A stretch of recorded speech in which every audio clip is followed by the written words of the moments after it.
সম্প্রতি বিধানসভায় পেশ হয়েছে 2025-26 অর্থবর্ষের বাজেট। এই বাজেটে যুবদের কথা চিন্তা করে এবং শিক্ষাক্ষেত্রে প্রায় বাজেটের 20% অর্থ বরাদ্দের প্রস্তাব রাখা হয়েছে।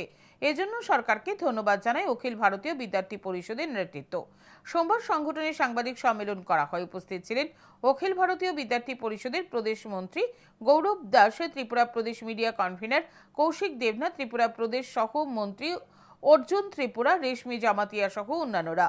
প্রদেশমন্ত্রী গৌরব দাস বাজেটে শিক্ষাক্ষেত্রে সরকারের পরিকল্পনার কথা তুলে ধরে বলেন, বিদ্যার্থী পরিষদে 3টি দাবি পূর্ণ করা হয়েছে।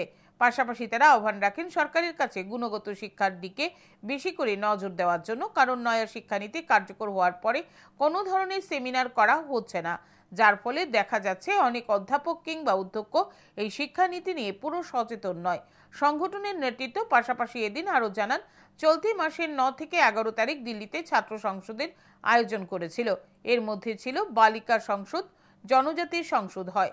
এসব বিষয়গুলি তুলে ধরেন সংগঠনের প্রদেশমন্ত্রী।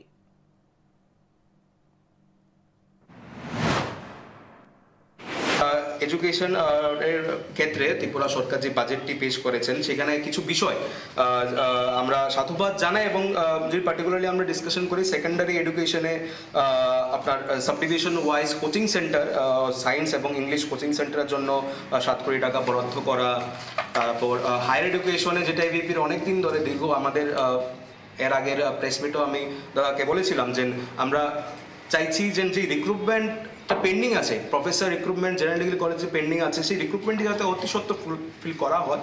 আর সেখানে আমরা দেখতে পেয়েছি এবার রিক্রুটমেন্ট প্রসেসে 201 জন অ্যাসিস্ট্যান্ট প্রফেসর এবং 13 জন প্রিন্সিপালকে অ্যাসাইন করা হবে অতি সত্ত্বর।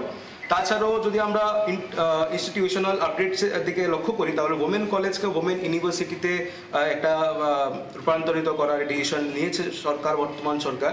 তাছাড়া টিআইটিকে স্টেট টেকনিক্যাল ইউনিভার্সিটি করা, আম্বাসা, কাকরাবন এবং করবুকে 3টি নতুন জেনারেল ডিগ্রি কলেজে স্থাপনা করা, এরকম ডিসিশনও নেওয়া হয়েছে। ত্রিপুরা কম্পিটিটিভ এক্সাম সেন্টারের জন্য আগরতলা, উদয়পুর এবং আমবাসাতে 1.5 কোটি টাকা বরাদ্দ করা হয়েছে। এটি এডুকেশনের ক্ষেত্রে অনেক দিনের একটা আমাদের বিদ্যার্থী পরিষদের একটা আবদার ছিল।